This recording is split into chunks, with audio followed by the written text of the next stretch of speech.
दोस्तों, मैं राहुल सिंह। आज मैं आपको सुनाने जा रहा हूं प्रेमचंद जी की लिखी कहानी बलिदान। प्रेमचंद जी का जन्म वाराणसी में सन 1980 ईस्वी में हुआ। आप कहानीकारों की सूची में सर्वश्रेष्ठ स्थान रखते हैं। आइए सुनते हैं प्रेमचंद जी की लिखी कहानी बलिदान। मनुष्य की आर्थिक अवस्था का सबसे ज्यादा असर उसके नाम पर पड़ता है। मौजे बेला के मंगरू ठाकुर जब से कांस्टेबल हो गए हैं, इनका नाम मंगल सिंह हो गया है। अब कोई उन्हें मंगरू कहने का साहस नहीं कर सकता। कल्लू अहिर ने जब से हल्के के थानेदार साहब से मित्रता कर ली है और गांव का मुखिया हो गया है, उसका नाम कालका दिन हो गया है। अब उसे कल्लू कहे तो आंखें लाल पीली करता है। इसी प्रकार हरकचंद कुर्मी अब हरखू हो गया है। आज से 20 साल पहले उसके यहाँ शक्कर बनती थी, कई हल की खेती होती थी और कारोबार खूब फैला हुआ था। लेकिन विदेशी शक्कर की आमदनी ने उसे मटिया मेट कर दिया। धीरे धीरे कारखाना टूट गया, जमीन टूट गई, गाहक टूट गए और वह भी टूट गया। 70 वर्ष का बूढ़ा जो तकिएदार माचे पर बैठा हुआ नारियल पिया करता था, अब सिर पर टोकरी लिए खाद फेंकने जाता है। परंतु उसके मुख पर अब भी एक प्रकार की गंभीरता, बातचीत में अब भी एक प्रकार की अकड़, चाल ढाल में अब भी एक प्रकार का स्वाभिमान भरा हुआ है। इस पर काल की गति का प्रभाव नहीं पड़ा।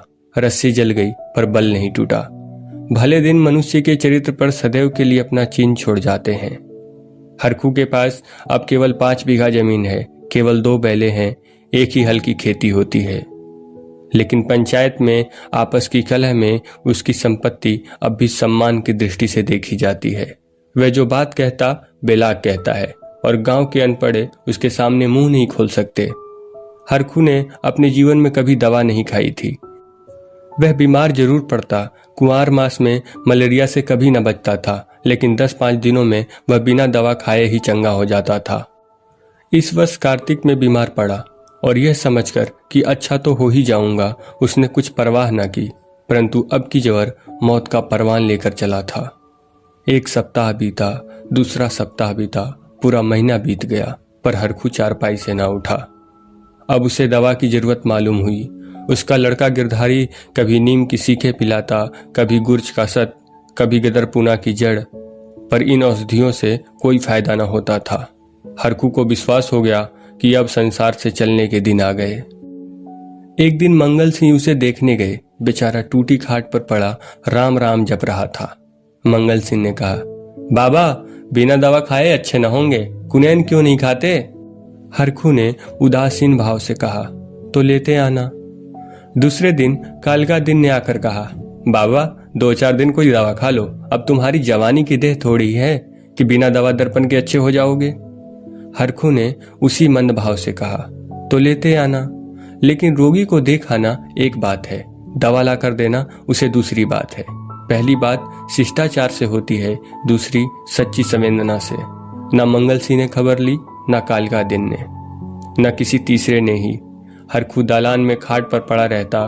मंगल सिंह कभी नजर आ जाते तो कहता, भैया वह दवा नहीं लाए? मंगल सिंह कतरा कर निकल जाते। कालका दिन दिखाई देते तो उनसे भी यही प्रश्न करता, लेकिन वह भी नजर बचा जाते। या तो उसे यह सोचता ही नहीं था कि दवा पैसों के बिना नहीं आती, या वह पैसों को भी जान से पीरे समझता था, अथवा जीवन से निराश हो गया था। उसने कभी दवा के दाम की बात नहीं की।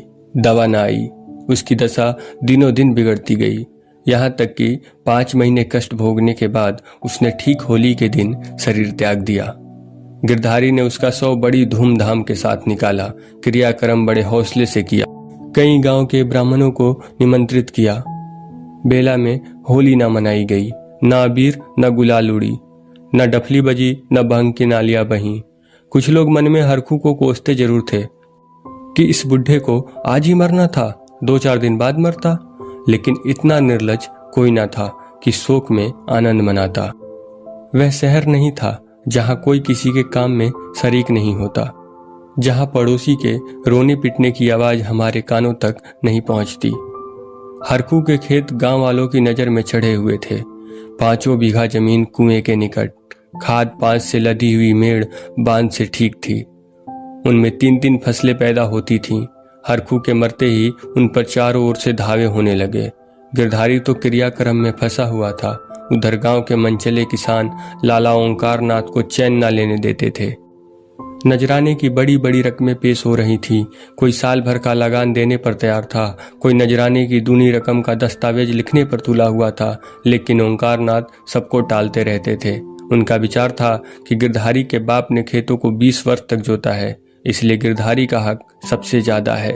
वह अगर दूसरों से कम भी नजराना दे तो खेत उसी को देना चाहिए।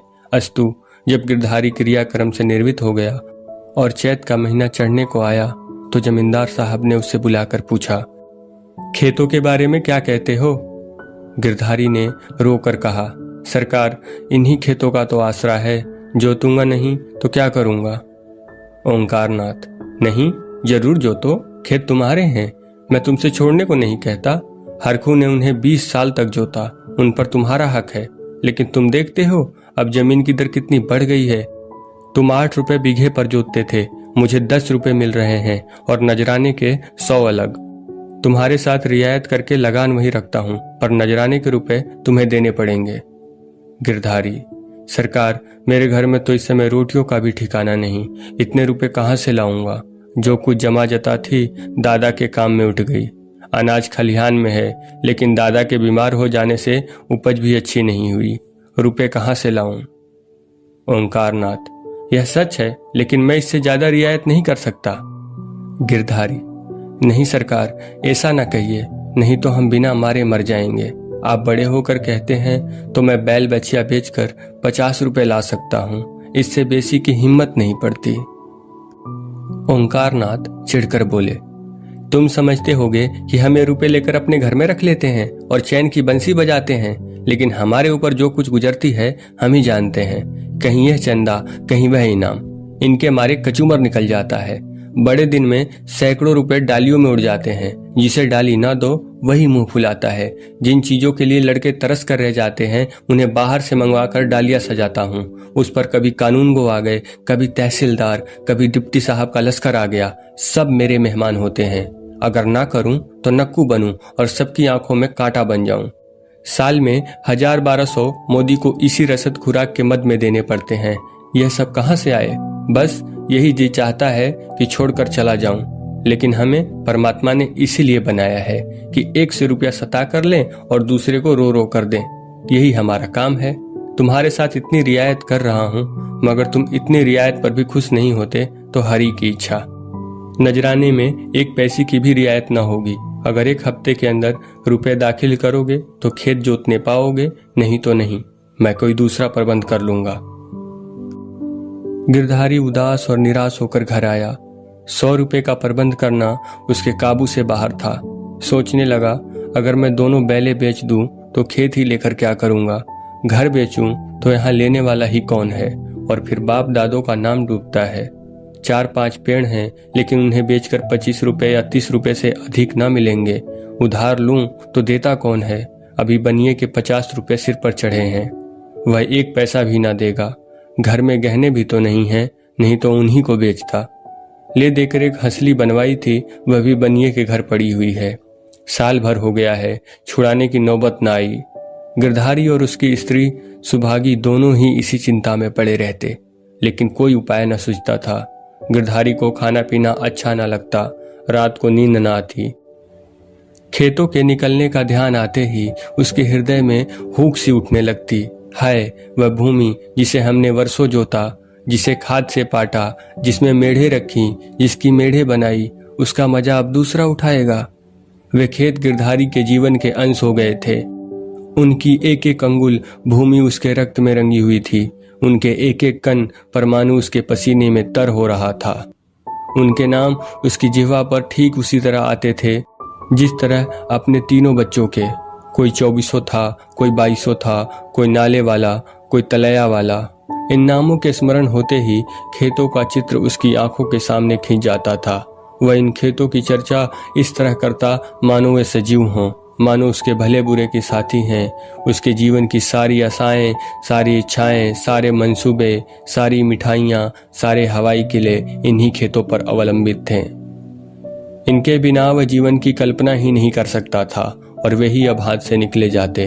वह घबरा कर घर से निकल जाता और घंटों खेतों की मेड़ पर बैठा हुआ रोता, मानो उससे विदा हो रहा हो।